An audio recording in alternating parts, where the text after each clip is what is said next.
कचरे के डिब्बे में केक गिरते ही एक हल्की सी धप्प की आवाज़ हुई और उसी पल मुझे लगा जैसे किसी ने मेरे सीने के बीचों बीच उंगली रखकर सबके सामने दबा दिया हो। मैं वहीं खड़ा रह गया, हाथ में चाकू, उंगलियों पर चॉकलेट की क्रीम और आंखें उस पॉलीथीन बैग पर जहां अभी अभी मेरी बेटी ने मेरे हाथ से काटा हुआ पहला टुकड़ा बिना देखे फेंक दिया था। पापा, मैं अब मीठा नहीं खाती, उसने आधी हंसी में कहा, जैसे बात बहुत छोटी हो। उसके पति ने भी मुस्कुराकर सिर हिलाया, वही मुस्कान जो कमरे में किसी को शामिल नहीं करती, बस अपनी सही होने की आवाज़ सुनती रहती है। मुझे सबसे ज्यादा चोट केक से नहीं लगी। चोट उस तरीके से लगी जैसे उसने मुझे देखा ही नहीं, जैसे मैं बस एक पुरानी आदत हूँ जो आज डिसिप्लिन के नाम पर डस्टबिन में डाल दी जाती है। और मज़ेदार बात यह है, उस केक के अंदर मैंने कुछ छुपाया था। कुछ खतरनाक नहीं, कुछ शर्मनाक भी नहीं, बस एक तोहफा जो अब उसी कचरे में पड़ा था जहां मेरी इज्जत अभी अभी गिरी थी। अगर आप कभी अपने ही घर में बेकार महसूस कर चुके हैं, अगर आपको भी किसी ने सभ्यता के नाम पर छोटा कर दिया है, तो इस कहानी को आखिर तक सुनिए और चैनल को सब्सक्राइब करिए, क्योंकि आगे जो होने वाला है वो सिर्फ एक पिता की कहानी नहीं, वो हर उस इंसान के लिए है जो रिश्तों में खुद को खो देता है। डिस्क्लेमर: यह कहानी पूरी तरह काल्पनिक है, इसका किसी वास्तविक व्यक्ति, घटना या स्थान से कोई संबंध नहीं है। इसका उद्देश्य केवल मनोरंजन और सीख देना है। मैं हर साल अपनी बेटी का जन्मदिन उसी केक से मनाता था। जब वो 4 साल की हुई थी, तब पहली बार मैंने खुद के हाथ से चॉकलेट स्पंज बनाया था। कोको ज़्यादा, क्रीम मोटी और किनारे थोड़े टेढ़े मेढ़े, क्योंकि मेरे हाथ कभी बहुत परफेक्ट नहीं रहे। उस समय वो छोटी सी बच्ची अपने गाल पर क्रीम लगाकर हंसती थी और कहती थी, पापा, ये टेढ़ापन आपकी पहचान है, जैसे उंगली का निशान। मैं तब शर्माता था। अब उसी टेढ़े केक में मुझे अपना सीधा प्यार दिखता था। इस बार 22वां केक था, मतलब मेरी बेटी आरोही 27 की हो रही थी। उसकी माँ को गए कई साल हो चुके थे। घर में अब भी कुछ कोने ऐसे थे जहां अचानक चुप्पी भर जाती थी, और मैं उस चुप्पी को भरने के लिए वही करता रहा जो मुझे आता था, काम, जिम्मेदारी और हर साल वही केक। मैं इंदौर के पास एक पुराने औद्योगिक इलाके में छोटी सी वर्कशॉप चलाता था। दिन भर ग्राहकों की गाड़ियां, शाम को थकान, रात को अपनी शेड में एक पुरानी कार पर मेहनत। वो कार कोई शौक नहीं थी, वो एक वादा था। मैंने महीनों से एक पुरानी मारुति 800 को दोबारा जिंदा किया था। इंजन ओवरहॉल, सस्पेंशन ठीक, सीटों की नई कुशनिंग, अंदर हल्की सी खुशबू जैसे पुराने दिनों की याद। रंग चारकोल ग्रे, वो उसी उम्र की लगती थी जिसमें मेरी बेटी को पहली बार स्कूल छोड़ने गया था। मैंने उसके लिए वो कार बनाई थी। एक पिता की तरफ से तू बड़ी हो गई है, लेकिन मेरे लिए तो अब भी मेरी बेटी है। और उस कार की चाबी मैंने केक के अंदर छुपाई थी। हाँ, थोड़ा फिल्मी लगता है, पर मेरी जिंदगी में जो चीज़ें सीधे नहीं बोल पाता, उन्हें मैं काम करके दिखाता हूँ। चाबी को मैंने प्लास्टिक में लपेटा, फिर फॉइल, फिर एक और परत, जैसे हवा भी रहस्य न चुरा ले, और केक के बीचों बीच ठीक उस जगह रख दिया जहाँ पहला टुकड़ा निकलता है। मैंने सोचा था वो पहला टुकड़ा काटेगी, चाबी दिखेगी, वो चौंकेगी, उसकी आंखों में वही पुरानी चमक लौट आएगी और मैं थोड़ी देर के लिए फिर पापा बन जाऊंगा। सिर्फ पुराने जमाने का आदमी नहीं। पर वो लोग देर से आए। ट्रैफिक का मैसेज आया था। दरवाज़ा खुला तो उसके पति कबीर पहले अंदर आया, फोन में कुछ देखकर हंसता हुआ। ऐसी हंसी जिसमें सामने वाले का चेहरा नहीं होता, बस स्क्रीन होती है। आरोही ने उसके गाल पर हल्का सा किस किया, फिर मेरी तरफ देखा। हाय पापा, उसने कहा। आवाज़ मीठी थी, पर दूरी भी थी, जैसे पड़ोसी से बात कर रहे हों। स्मेल अच्छी है, मैंने मन को समझाया, बच्चे बड़े हो जाते हैं, उनकी दुनिया बदल जाती है, पर पिता की उम्मीद अक्सर वही रह जाती है। मैंने प्लेट निकाली, पानी रखा, केक टेबल पर रखा। किचन की पीली रोशनी में वो केक सच में सुंदर लग रहा था, ऊपर से गोल, साइड से थोड़ा टेढ़ा। और मुझे याद आया कैसे मेरी बेटी इसी टेढ़ेपन को सिग्नेचर कहती थी। तुम्हारा फेवरेट, मैंने मुस्कुराकर कहा। जैसे हर साल। आरोही की नज़र कबीर की तरफ गई। कबीर ने वही हल्की सी भौंक चढ़ाई, जैसे कह रहा हो, अरे कितना पुराना तरीका है। फिर उसने नरमी का नकाब पहन लिया। आरोही ने गला साफ किया। पापा, मैं अब मीठा नहीं खाती। कब से? मेरे मुंह से निकल गया। वो हंसी। काफी समय से, मैंने बताया तो था। शायद बताया होगा, शायद मैं सुनना ही नहीं चाहता था। मैंने चाकू उठाया। आज जन्मदिन है, एक स्लाइस से कुछ नहीं होगा। कबीर ने उसके हाथ पर हल्का सा हाथ रखा, ऐसे जैसे किसी बच्चे को सही रास्ता दिखा रहा हो। वो डिसिप्लिन में है। उसने कहा, आपको तो गर्व होना चाहिए, हम लोग क्लीन रखते हैं, चीज़ें हैं ना बेब। आरोही ने तुरंत हाँ में सिर हिला दिया। हाँ पापा, बस स्ट्रिक्ट। उस स्ट्रिक्ट शब्द में मुझे एक अलग ही सजा सुनाई दी। जैसे मेरा प्यार अनहेल्दी हो, जैसे मेरा घर लो क्लास हो, जैसे मैं उसकी नई जिंदगी में फिट न होता हूँ। पर मैं पिता था, और पिता अक्सर मरते हुए पल को बचाने के लिए अपनी इज्जत काट देता है। मैंने पहला टुकड़ा काटा। चाकू क्रीम से गुजरा तो वही नरम सी आवाज़ आई। टुकड़ा साफ निकला। चाबी नहीं निकली, अभी नहीं। मैंने प्लेट उसके सामने रख दी। बस परंपरा के लिए, मैंने धीरे से कहा, एक स्वाद। वो रुकिए। फिर उसने प्लेट उठाई और बिल्कुल शांत कदमों से कचरे के डिब्बे तक गई। पापा, उसने आधी हंसी में कहा, आई अप्रिशिएट, पर प्लीज़ पूर्णविराम। और उसने टुकड़ा बैग में उंडेल दिया। धप्पे। बस, ना कोई बहस, ना कोई गुस्सा, बस जैसे किसी ने बोला हो, ये चीज़ यहाँ की नहीं है। मैंने कबीर की तरफ देखा। वो मुस्कुराया। आप बहुत स्वीट है, पर उसकी आवाज़ में मिठास नहीं थी। आरोही ने भी असहज हंसी हंस दी, जैसे हम सब कोई मजाक समझ रहे हों। उन्हें नहीं दिखा कि मेरे हाथ कांप रहे थे। उन्हें नहीं दिखा कि मेरी सांस एक पल के लिए अटक गई थी। मैं चाहूँ तो उसी समय बोल देता, केक के अंदर चाबी है, तुम्हारे लिए कार बनाई है। पर मैं अचानक समझ गया, अगर मैं अब भी तोहफा देकर अपनी जगह खरीदने की कोशिश करूँगा, तो मैं खुद को कभी नहीं बचा पाऊंगा। तो मैंने सिर हिलाया। ठीक है, मैंने कहा, जैसे कुछ हुआ ही नहीं, कोई बात नहीं। वो थोड़ी देर बैठे। नई फ्लैट की बातें, ईएमआई की बातें, महंगाई को कोसना, जैसे दुनिया ने उन पर खास अन्याय किया हो। कबीर बीच बीच में फोन देखता रहा। आरोही उसकी तरफ देखकर हंसती रही। मैं हाँ करता रहा, सवाल पूछता रहा, और कई सवालों के जवाब हवा में ही रह गए। फिर वो उठे। कबीर ने मुझे ऐसे गले लगाया जैसे कोई औपचारिकता पूरी कर रहा हो। आरोही ने मेरे कंधे पर थपकी दी। लव यू पापा, उसने कहा और दरवाजे की तरफ बढ़ गई।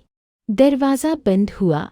उनके कदमों की आवाज़ सीढ़ियों पर दूर हुई, और घर ने फिर से मुझे निगल लिया। मैं कचरे के डिब्बे को देखता रहा। बैग के अंदर चॉकलेट क्रीम पॉलिथीन पर चिपकी हुई थी। फॉइल का एक किनारा हल्का सा चमका, और मुझे पता था उस गंदगी के बीच मेरी बेटी के लिए बनाया गया तोहफा पड़ा है। मैंने चाबी निकालने के लिए हाथ नहीं बढ़ाया, क्योंकि उस पल मुझे लगा अगर मैं उसे निकालूंगा तो मैं खुद को फिर से उसी उम्मीद में डाल दूंगा जो आज कचरे में पड़ी है। मैं टेबल पर बैठ गया। किचन की लाइट भूं भूं कर रही थी। घड़ी की टिक टिक ऐसे लग रही थी जैसे कोई गिनती कर रहा हो किस चीज़ की, पता नहीं। फ्रिज की आवाज़ भी आज ज्यादा तेज लग रही थी, जैसे वो कह रहा हो, इतना क्या सोच रहा है। मैंने एक गिलास में थोड़ा सा ड्रिंक डाला, पीने के लिए नहीं, बस हाथ थामने के लिए, ताकि उंगलियां कांपती न दिखे। और उसी रात, आधी रात के बाद, जब दिमाग खुद से झूठ बोलना बंद कर देता है, मुझे एक साफ बात समझ आई। मसला केक नहीं है। मसला यह है कि मैं अपने रिश्ते को परंपरा के सहारे जिंदा रखने की कोशिश कर रहा था। परंपरा तब तक पवित्र है जब तक उसमें सम्मान हो। जब सम्मान ही डस्टबिन में चला जाए तो परंपरा सिर्फ आदत रह जाती है, और आदत बदली जा सकती है। मैंने पहली बार अपने जीवन में एक और सच भी स्वीकार किया। कबीर ने मेरी बेटी को मुझसे दूर नहीं किया। उसने बस मेरी बेटी की उस कमजोरी को पकड़ लिया जिसमें वो नई बनने के लिए पुरानी चीज़ों से शर्माने लगी। और मेरी गलती, मैं हर बार झुकता रहा, पहले मैसेज करता रहा, हर बार मदद ऑफर करता रहा, हर साल केक बनाकर जैसे मैं कह रहा था, देखो मैं अभी भी काम का हूँ। उस रात मेरे अंदर गुस्सा नहीं आया, गुस्से से ज़्यादा खतरनाक चीज़ आई, साफ साफ समझ, और समझ के साथ एक छोटा सा फुसफुसाता विचार, अब अपना जीवन वापस ले। अगली सुबह मैं वर्कशॉप गया। तेल, धूल, लोहे की गंध सब परिचित था। फर्श की दरारें, पुराने पंखे की चरमराहट, टूल्स की आवाज़, सब कुछ मेरा था। पर आज ये जगह भी किसी पुरानी तस्वीर जैसी लग रही थी जिसमें मैं अब रह नहीं रहा। मैंने फ़ोन उठाकर अपने पुराने जान पहचान वाले दोस्त देव को कॉल किया। देव, मैंने कहा, अगर कोई मेहनती लड़का हो जो वर्कशॉप खरीदना चाहता हो तो बताना। फ़ोन के उस पार एक सेकंड की चुप्पी आई। अरे क्या बात कर रहे हो? देव ने कहा। मैंने बस इतना बोला। अब देर हो गई है पर मैं सही कर रहा हूँ। शाम होते होते मेरे फ़ोन पर एक मैसेज आया, आरोही का, पापा हम कल आ रहे हैं, कुछ बात करनी है। मैंने स्क्रीन देखी और मुझे पता था ये बात केक के लिए नहीं होगी, ये बात मेरी वर्कशॉप के लिए होगी। मैंने मैसेज का जवाब सिर्फ एक लाइन में दिया, ठीक है शाम को आ जाना। और उसी पल मेरे घर की घंटी बज उठी। मैंने दरवाज़ा खोला तो सामने वो दोनों खड़े थे, बहुत ज़्यादा अच्छे कपड़ों में, और कबीर के हाथ में एक पतला सा फोल्डर, जैसे वो घर नहीं सौदा करने आए हों। कबीर मुस्कुराया, अंकल बस 5 मिनट चाहिए। और मेरे अंदर कुछ ठंडा सा हिल गया, क्योंकि मुझे समझ आ गया अब ये कहानी केक से आगे निकल चुकी है, अब बात हक और कब्जे की होने वाली है। कबीर ने फोल्डर टेबल पर ऐसे रखा जैसे वो मेरे घर की नहीं, मेरी जिंदगी की कुर्सी पर बैठ चुका हो। आरोही उसके पास खड़ी थी, दोनों हाथ आगे बांधे हुए, आंखें नीचे, जैसे पहले ही तय कर लिया हो कि आज उसे किस तरफ रहना है। अंकल, कबीर ने नरम आवाज में कहा, देव से बात हुई थी, उन्होंने बताया कि आप वर्कशॉप बेचने का सोच रहे हैं। मैंने चाय का कप धीरे से रखा। सोच नहीं रहा, मैंने कहा कर रहा हूँ। आरोही ने तुरंत सिर उठाया, पापा इतना अचानक? उसकी आवाज़ में चिंता कम थी, घबराहट ज्यादा, जैसे उसका प्लान टूट रहा हो। कबीर ने हल्की सी मुस्कान के साथ बात संभाली, अचानक नहीं अंकल, बस बिना बताए और देखिए, परिवार में चीज़ें परिवार में रहें तो बेहतर रहता है। उसने फोल्डर का कवर पलटा और अंदर के कुछ प्रिंटआउट्स मेरी तरफ सरका दिए। कागज़ पर कोई सच्चा सौदा नहीं था, बस कुछ आइडिया, जैसे नाम बदलेंगे, बोर्ड लगाएंगे, सोशल मीडिया करेंगे, वर्कशॉप को ब्रांड बना देंगे। मैंने कागज़ देखे भी नहीं, मैंने कबीर का चेहरा देखा, वही सभ्य मुस्कान, वही हम तुम्हारे भले के लिए कह रहे हैं वाला मुखौटा। आप वर्कशॉप आरोही के नाम कर दीजिए, उसने कहा, फिर हम निवेश करेंगे, आपको भी आराम मिलेगा, आखिर आपने सारी जिंदगी मेहनत की है। आरोही ने तुरंत जोड़ दिया, हाँ पापा, आप अकेले रहते हो, ये सब संभालना मुश्किल होगा आगे। मुझे उसके शब्दों में एक अलग ही बात सुनाई दी, आगे आप संभाल नहीं पाओगे, इसलिए हमें अभी दे दो। मैंने शांत आवाज में पूछा, वर्कशॉप तुम्हें कब से याद आने लगी? आरोही चुप। कबीर ने हंसकर कहा, अंकल आप गलत तरीके से मत लीजिए, हम बस प्रैक्टिकल हैं। मैंने सिर हिलाया, प्रैक्टिकल? अच्छा। फिर मैंने एक सवाल पूछा जो सीधे दिल पर लगता है। जब तुम्हारी बेटी ने मेरे हाथ से काटा हुआ केक कचरे में फेंका तब तुम दोनों कितने प्रैक्टिकल थे? आरोही के चेहरे का रंग बदल गया। कबीर की आंखों में एक सेकंड के लिए झुंझलाहट चमकी, फिर उसने तुरंत उसे सभ्यता से ढक लिया। ओह प्लीज, कबीर ने कहा, वो तो बस केक था, आप इमोशनल हो रहे हैं। मैंने उसकी तरफ देखा।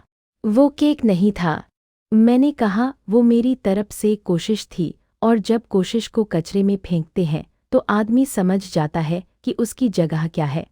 आरोही ने जल्दी से कहा, पापा वो मेरी गलती थी, पर आप उसे ऐसे मत जोड़ो। मैंने धीरे से पूछा, क्यों न जोड़ूं? रिश्तों में सबसे बड़ा सबूत वही होता है, आप सामने वाले के प्यार को कैसे ट्रीट करते हो। कबीर ने कुर्सी पर थोड़ा आगे झुककर कहा, अंकल आप इसको पर्सनल बना रहे हो, मैं सीधा सीधा कह रहा हूँ, वर्कशॉप बेचकर आप नुकसान करोगे, हम लोग रख लेंगे तो आप भी सुरक्षित रहोगे। उस सुरक्षित शब्द ने मुझे चुभा दिया, क्योंकि मैंने अपने जीवन में जितनी बार सुरक्षा के नाम पर किसी ने कंट्रोल किया, हर बार उसकी कीमत मैंने चुकाई है। मैंने गहरी सांस ली। मैं बेच रहा हूँ, मैंने साफ कहा, और मैं किसी को ट्रांसफर नहीं करूँगा। आरोही की आंखें बड़ी हो गईं। पर पापा, कबीर सही कह रहा है, ये आपका जीवन भर का काम है। मेरे जीवन भर का काम है। मैंने दोहराया, इसलिए मैं तय करूँगा। कबीर के चेहरे की मुस्कान टूटने लगी। उसके अंदर की असली आवाज़ बाहर आने लगी, पर उसने उसे सभ्यता में पैक करके ही बोला, ठीक है। उसने कहा, पर आप सोच लो, कल को आपको मदद की ज़रूरत पड़ेगी, तब हम सब कहाँ होंगे? मैंने उसकी आंखों में देखते हुए जवाब दिया, अगर मदद का मतलब यह है कि मैं अपनी जिंदगी की चाबी तुम्हारे हाथ में दे दूं तो मुझे ऐसी मदद नहीं चाहिए। एक सेकंड के लिए कमरे में सिर्फ घड़ी की टिक टिक थी। आरोही का गला सूख गया। कबीर ने कुर्सी पीछे खींची। आप बहुत जिद्दी हैं, कबीर ने कहा, और जिद्दी लोग बाद में पछताते हैं। मैंने वही लाइन उसी शांत स्वर में लौटा दी, और जो लोग दूसरों के प्यार को छोटा समझते हैं वो भी पछताते हैं। कबीर उठ खड़ा हुआ। आरोही भी घबरा गई, जैसे घर से निकलते ही उसे खुद की गलती दिखने लगेगी। चलो, कबीर ने कहा, हम यहाँ आकर गलती कर रहे हैं। आरोही ने मुझे देखा। वो कुछ कहना चाहती थी, शायद सॉरी, शायद रुको, पर कबीर की तरफ देखते ही उसके चेहरे पर वही पुरानी आदत लौट आई, इम्प्रेस करने की। वो दरवाजे की तरफ बढ़ गई। पापा प्लीज गुस्सा मत हो, उसने धीमे से कहा, बिना मेरी आंखों में देखे। मैंने जवाब नहीं दिया, क्योंकि कभी कभी जवाब देना अपने दर्द को मुफ्त में बांट देना होता है। दरवाज़ा बंद हुआ, और इस बार चुप्पी ने मुझे नहीं दबाया। इस बार चुप्पी ने मुझे सीधा किया। उस रात मैं वर्कशॉप गया। शेड के कोने में वो चारकोल ग्रे मारुति 800 खड़ी थी, चमकती नहीं, पर सम्मान के साथ खड़ी। मैंने बोनट पर हाथ रखा, जैसे किसी अपने के कंधे पर रखते हैं। तू ही तो है, मैंने खुद से कहा, जिसमें मैंने बिना बोले अपना प्यार रखा। मैंने ड्राइवर सीट पर बैठकर स्टीयरिंग पकड़ा। डैश की लाइट्स धीरे धीरे जली, और मुझे अचानक याद आया, मेरी बेटी छोटी थी तब वो इसी तरह सीट पर बैठकर कहती थी, पापा मैं भी चलाऊंगी। मैंने हंसने की कोशिश की, पर गला भारी हो गया।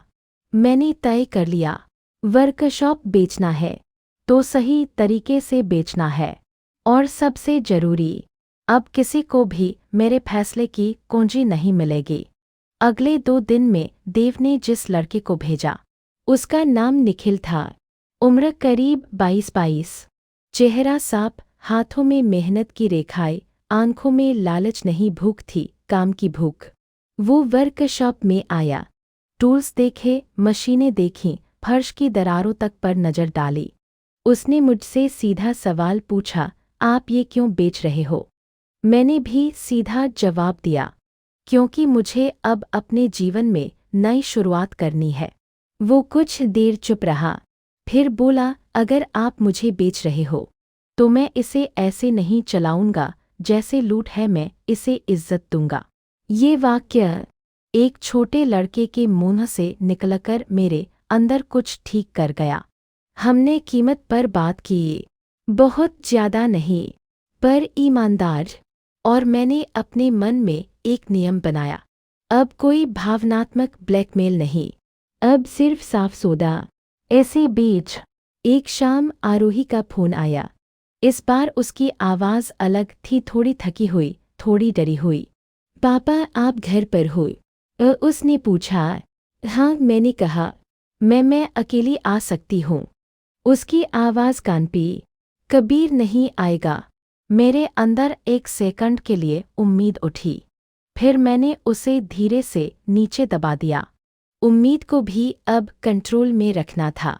ना जाओ, मैंने कहा। शाम 7 बजे मैंने कॉल काटा और किचन में जाकर चाय रख दी। इस बार केक नहीं बनाया, इस बार कोई टेस्ट नहीं, बस चाय, बस सर। 7 बजने में कुछ मिनट थे कि बाहर स्कूटी की आवाज़ आई। मैंने पर्दे से देखा, आरोही अकेली थी, पर उसकी चाल में वो आत्मविश्वास नहीं था जो कबीर के साथ होता है। वो जैसे खुद के ही घर में मेहमान बनकर आ रही थी। दरवाज़ा खटखटाया, मैंने खोला। वो सामने खड़ी थी, आंखें लाल नहीं पर भारी, हाथ में एक छोटा सा बैग, और चेहरे पर वो डर जो तब आता है जब इंसान को पता हो कि वो गलत है और अब सच का सामना करना है।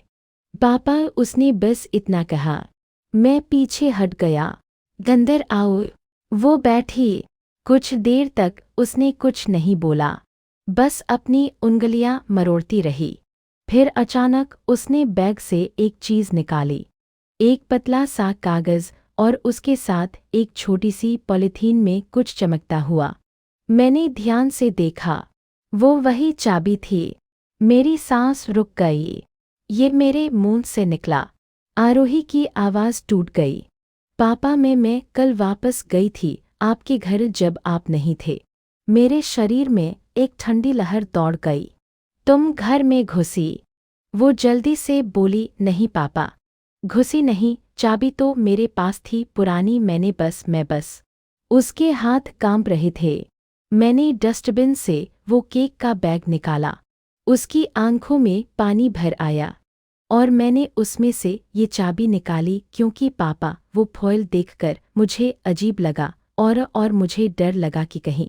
वो बीच में रुक गई। फिर उसने सिर झुका लिया। और पापा, उसने धीरे से कहा, कबीर ने वो कागज़ बनवाया है, वो चाहता है कि आप वर्कशॉप ट्रांसफ़र करो मेरे नाम और मैं। वो रो पड़ी। मैंने साइन नहीं किया पर पापा, उसने कहा, अगर मैं नहीं करूँगी तो वो। मैंने उसे देखा। मेरे सामने मेरी बेटी बैठी थी, पर इस बार वो उन्नत नहीं लग रही थी। इस बार वो फंसी हुई लग रही थी। मैंने धीरे से पूछा, वो क्या करेगा? आरोही ने आंसू पोंछे, और पहली बार उसने मेरी आंखों में देखा, सीधे, बिना कबीर की तरफ देखे। वो कह रहा है वो मुझे छोड़ देगा और सबको बताएगा कि मैं अपने पापा के खिलाफ नहीं जा सकती, कि मैं कमज़ोर हूँ। उसके शब्द सुनकर मुझे समझ आ गया, ये सिर्फ मेरी वर्कशॉप का मामला नहीं है, ये मेरी बेटी की जिंदगी का मामला है। मैंने चाय का कप उसकी तरफ सरकाया। धीरे धीरे बोलो, मैंने कहा, एक एक बात। और उसी पल मेरे घर की घंटी फिर से बजी, बहुत तेज, लगातार, जैसे कोई दरवाज़ा नहीं मेरा फैसला तोड़ना चाहता हो। आरोही चौंक गई। उसका चेहरा सफ़ेद पड़ गया। वो फुसफुसाई, पापा, वो कबीर है। और घंटी के साथ साथ दरवाजे पर जोर से थपथपाहट हुई। कबीर की आवाज़ बाहर से आई, कठोर, दबाव वाली। आरोही, दरवाज़ा खोलो अभी के अभी। मेरी बेटी कांप रही थी और मेरे अंदर सालों बाद एक पिता जागा जो अब भी प्यार करता है लेकिन अब डरता नहीं। मैं उठकर दरवाजे की तरफ बढ़ा और मेरे हाथ का एक्सटेंशन बोर्ड जो किचन में पड़ा था मेरे पैर से टकराया। उस पर निखिल के दस्तावेज़ों की फाइल रखी थी साइन होने वाली। मैंने दरवाजे के हैंडल पर हाथ रखा और बाहर से कबीर की आवाज़ और तेज़ हो गई। मैं तोड़ दूंगा दरवाज़ा, समझी क्या? और मैंने पहली बार मन में तय कर लिया, आज अगर ये दरवाज़ा खुलेगा तो किसी समझौते के लिए नहीं खुलेगा।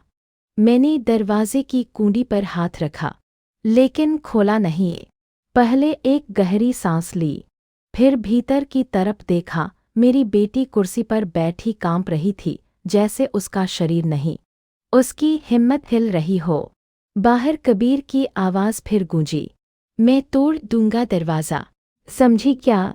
मैंने दरवाजे के पास खड़े होकर बहुत शांत आवाज़ में कहा, ये घर है, यहाँ धमकी नहीं चलेगी। एक पल को बाहर सन्नाटा हुआ। फिर कबीर ने हंसने की कोशिश की, लेकिन हंसी में जहर था। अंकल, आप बीच में मत आइए, ये मेरी और मेरी पत्नी की बात है। मैंने जवाब दिया, जब मेरी बेटी डर रही हो तब ये सिर्फ पति पत्नी की बात नहीं रहती, तब ये इंसानियत की बात होती है। मैंने कुंडी खोली, लेकिन दरवाज़ा पूरा नहीं खोला, बस इतना कि मैं उसे साफ देख सकूं। कबीर सामने खड़ा था, कपड़े अच्छे, बाल सेट और आंखों में वही मैं कंट्रोल में हूँ वाला घमंड। आरोही अंदर है? उसने बिना नमस्ते किए पूछा। मैंने कहा, हाँ, और वो सुरक्षित है। उसके चेहरे की नस तन गई। आपको किसने अधिकार दिया उसे रोकने का? मैंने एक कदम आगे बढ़कर कहा। मैंने नहीं रोका, उसने खुद आकर मदद मांगी है। कबीर की नज़र झटके से मेरी बेटी पर गई। आरोही ने तुरंत नज़र नीचे कर ली। कबीर का चेहरा बदल गया, वो नकली मिठास गिर गई। अच्छा, उसने धीमे स्वर में कहा, तो यही चल रहा है मेरे पीछे पीछे यहाँ आकर नाटक। मैंने दरवाज़ा थोड़ा और खोला ताकि वो अंदर के कमरे में पूरी तरह न घुस सके। यहाँ कोई नाटक नहीं, मैंने कहा, यहाँ एक लड़की है जो डर के नीचे दब रही है। कबीर ने तिरछे होठ खींचे। जारे, उसे मैंने डराया है। अंकल, आप बहुत ही पुरानी सोच रखते हो, मैं सिर्फ उसे मजबूत बनाना चाहता हूँ। डिसिप्लिन, प्लानिंग, फ्यूचर, यही तो चाहिए। मैंने धीरे से कहा, डिसिप्लिन वो होता है जो इंसान खुद अपने लिए चुनता है, धमकी वो होती है जो किसी और पर थोप दी जाती है। कबीर ने हाथ झटककर कहा, ठीक है, फिर ये बता दीजिए वो मेरे घर वापस कब आएगी? आप उसे मेरे खिलाफ भड़का रहे हो। यहाँ मेरी बेटी की आवाज़ पहली बार उठी, बहुत हल्की पर साफ है। कबीर, प्लीज़ चिल्लाओ मत। कबीर ने उसकी तरफ देखा, जैसे उसके बोलने से उसकी इज्जत घट गई हो। ओह वाह, उसने व्यंग्य में कहा, अब तू पापा के घर में बैठकर मुझे नियम बताएगी। आरोही के आंसू फिर निकल आए। उसने कांपते हाथ से बैग से वो कागज़ निकाला, वही ट्रांसफर वाला। तुमने ये कागज़ बनवाया, तुम चाहते थे मैं पापा पर दबाव डालूं। कबीर ने आंखें सिकोड़ दी। गौर किया, वो जिद्दी हैं, तुम्हें पता है ये वर्कशॉप हमें कितनी मदद कर सकती है, हमारी EMI, हमारा स्टेटस, हमारा सब। मैंने उसकी बात बीच में काटी। हमारा हमारा तुम हमारा बोल रहे हो, पर वो हम में उसकी इज्जत कहाँ है? कबीर ने मेरी तरफ झुककर कहा, अंकल, आप बहस मत कीजिए, मैं अपने तरीके से चीज़ें संभालता हूँ। मैंने बहुत शांत लेकिन पत्थर जैसी आवाज़ में कहा, तुम्हारे तरीके में लोग टूट रहे हैं। वो हंसा, लोग नहीं टूटते अंकल, कमज़ोर लोग टूटते हैं।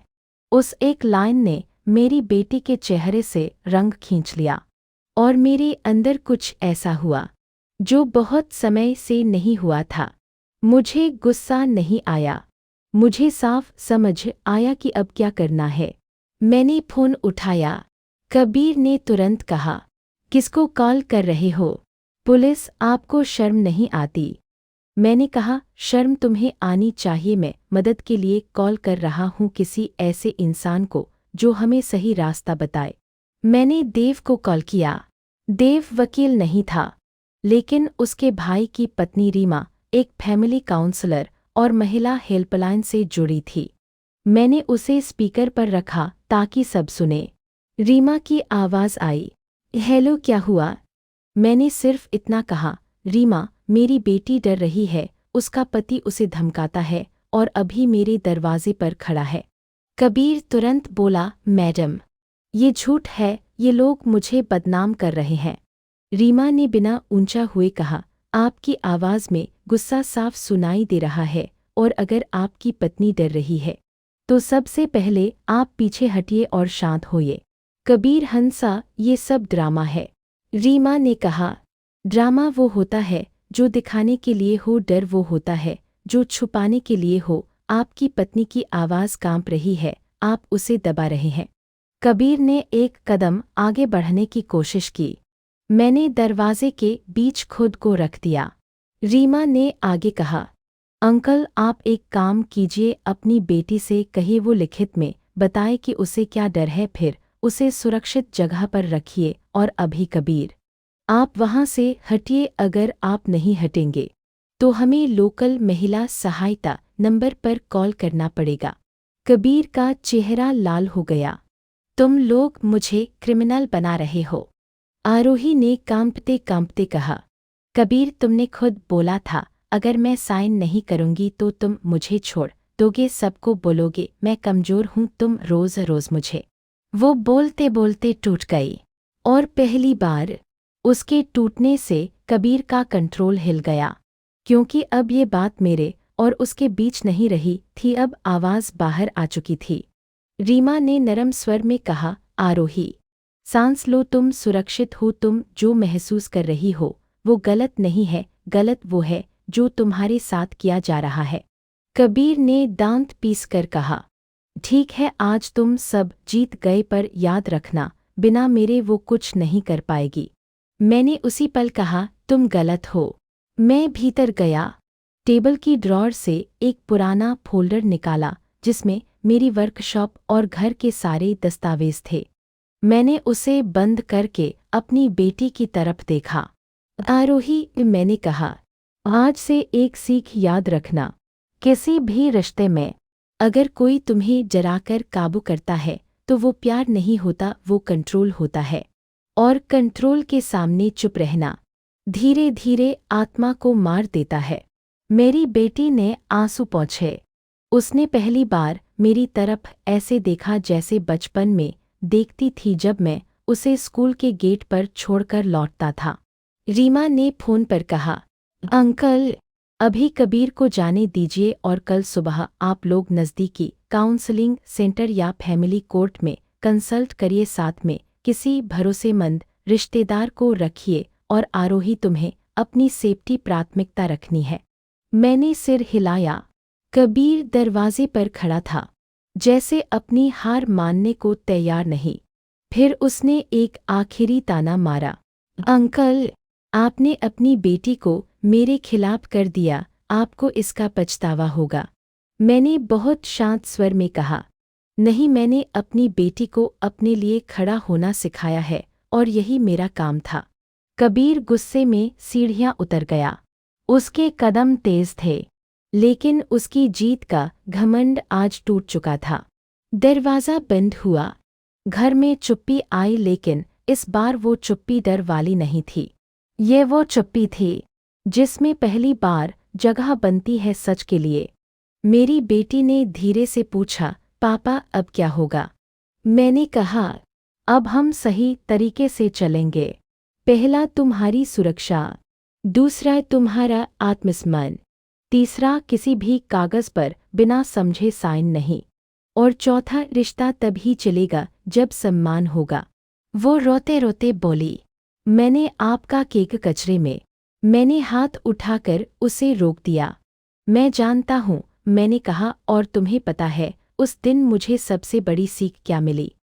उसने सिर हिलाया, ना। मैंने कहा, कि प्यार को खरीद कर रखा नहीं जा सकता, और पिता अगर हर बार झुकता रहे तो बेटी को लगता है कि झुकना ही प्यार है। मैंने तुम्हें गलत उदाहरण दिया, पर आज से हम सही उदाहरण देंगे। वो धीरे से बोली, पापा वो चाबी। उसने बैग से वो चाबी निकाली। मेरी आंखें एक पल के लिए नम हो गईं। ये किसकी है? उसने पूछा। मैंने मुस्कुराने की कोशिश की। तुम्हारी, मैंने कहा, एक पुरानी मारुति 800 मैंने तुम्हारे लिए ठीक की थी। उसके चेहरे पर हैरानी आई। मेरे लिए? मैंने सिर हिलाया। हाँ, पर अब वो सिर्फ तोहफा नहीं है, वो तुम्हारे लिए एक संदेश है। तुम अपनी जिंदगी की ड्राइविंग सीट पर वापस बैठ सकती हो। आरोही उठी। वो मेरे पास आई और इस बार उसने मुझे ठीक से गले लगाया, कंधे पर सिर रखकर, जैसे अंदर से थक गई हो। पापा सॉरी, उसने रोते हुए कहा। मैं बहुत गलत थी। मैंने उसकी पीठ थपथ पाई। मैं तुम्हें माफ करता हूँ, मैंने कहा, पूरी तरह है। वो मेरे कंधे से हटकर मेरी आंखों में देखती रही, जैसे यकीन कर रही हो कि ये सच है। मैंने आगे कहा, और एक और बात है, मैं कबीर को भी माफ करता हूँ। वो चौंक गई। पापा कैसे? मैंने कहा, माफ इसलिए क्योंकि मैं उसे अपने सीने में रखकर खुद को बीमार नहीं करना चाहता। पर माफी का मतलब ये नहीं कि उसे सब कुछ करने की छूट मिल जाएगी। माफी मतलब मैंने अपना गुस्सा छोड़ दिया। सीमा मतलब मैंने अपना दरवाज़ा नीमों से बांध दिया। वो धीरे से बोली, आप सही हो। अगले दिन सुबह देव और रीमा दोनों आए। हमने बैठकर एक साफ प्लान बनाया। आरोही कुछ दिन मेरे साथ रहेगी। वो अपने जरूरी कपड़े और डॉक्यूमेंट्स सुरक्षित तरीके से ले आएगी। कबीर से बातचीत सिर्फ रिकॉर्डेड कॉल या किसी तीसरे की मौजूदगी में। और अगर धमकी दोबारा हुई तो कानूनी रास्ता खुला रहेगा। ये सब सुनने में कठोर लगता है, पर सच ये है, ये कठोर नहीं, साफ है। और साफ होना बहुत जरूरी है। वर्कशॉप का सौदा मैंने निखिल के साथ फाइनल किया। साइन उसी दिन हुए, और इस बार किसी के हाथ में मेरी जिंदगी की चाबी नहीं गई, सिर्फ जिम्मेदारी सही आदमी के पास गई। शाम को मैं अपनी बेटी को शेड में ले गया। वो कार वहीं खड़ी थी। मैंने उसे चाबी दी। उसने हाथ कांपते हुए चाबी पकड़ी। पापा, मैं चला सकती हूँ। मैं हंसा। पहले सीखोगी, और मैंने कहा धीरे धीरे, जैसे जिंदगी सीखते हैं। वो कार की सीट पर बैठी। डैश की लाइट्स जलीं। उसकी आंखों में कुछ चमका, वही पुरानी चमक जो कभी केक देखकर होती थी। बस अब वो चमक इम्प्रेस करने वाली नहीं थी, वो चमक खुद बनने वाली थी। उस रात घर लौटकर मैंने एक केक बनाया, चॉकलेट ही, किनारे फिर से टेढ़े मेढ़े, पर इस बार मैंने उसमें कुछ छुपाया नहीं। ना चाबी, ना टेस्ट, ना उम्मीद को जाल में बांधने की कोशिश। बस केक, बस चाय, बस एक नया नियम। प्यार भी होगा, माफी भी होगी, लेकिन आत्मसम्मान के साथ। और अगर आप भी किसी रिश्ते में दब रहे हैं, किसी कंट्रोल के नीचे जी रहे हैं, या किसी अपने को खोते हुए देख रहे हैं, तो याद रखिए, पहला कदम लड़ाई नहीं होता, पहला कदम सच बोलना होता है। और सच बोलते ही रास्ता बनने लगता है। अगर आपको इस कहानी से कुछ सीख मिली, अपने लिए, अपने घर के लिए, अपने बच्चों के लिए, तो वीडियो को लाइक करें, चैनल को सब्सक्राइब करें और कमेंट में लिखें, मैं खुद के लिए खड़ी रहूँगा। क्योंकि जीवन में सबसे बड़ा तोहफा कोई कार नहीं, कोई केक नहीं। सबसे बड़ा तोहफा है अपनी ही जिंदगी की चाबी अपने हाथ में रखना।